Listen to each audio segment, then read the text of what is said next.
Bekasi, tahun 2015, seorang ibu rumah tangga mulai mencium bau busuk dari plafon rumahnya.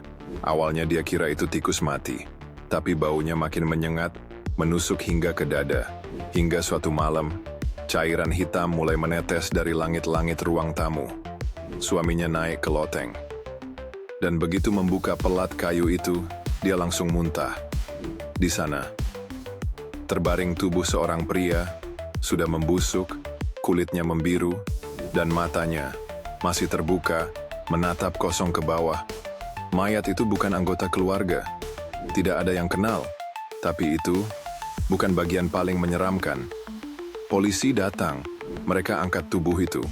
Hasil forensik mengatakan, mayat itu sudah berada di sana lebih dari 2 minggu. Tapi anehnya, tidak ada tanda masuk paksa. Pintu terkunci, jendela pun rapat. Tetangga sempat memberikan rekaman CCTV. Dan selama 3 minggu terakhir, tidak ada orang asing masuk ke rumah itu. Tidak satu pun. Tapi lalu, istri pemilik rumah pingsan setelah melihat wajah mayatnya. Karena katanya, dia pernah melihat wajah itu dalam mimpinya.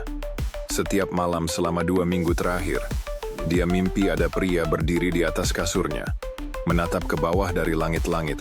Dan saat penyidik menunjukkan foto mayat itu, dia langsung menunjuk dan berkata, "Itu dia, pria yang ada di dalam mimpiku."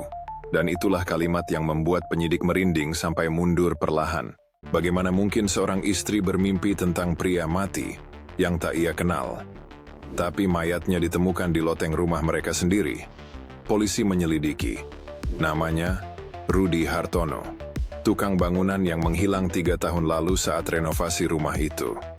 Namun pasangan itu bersumpah, mereka tak pernah menyewa siapapun.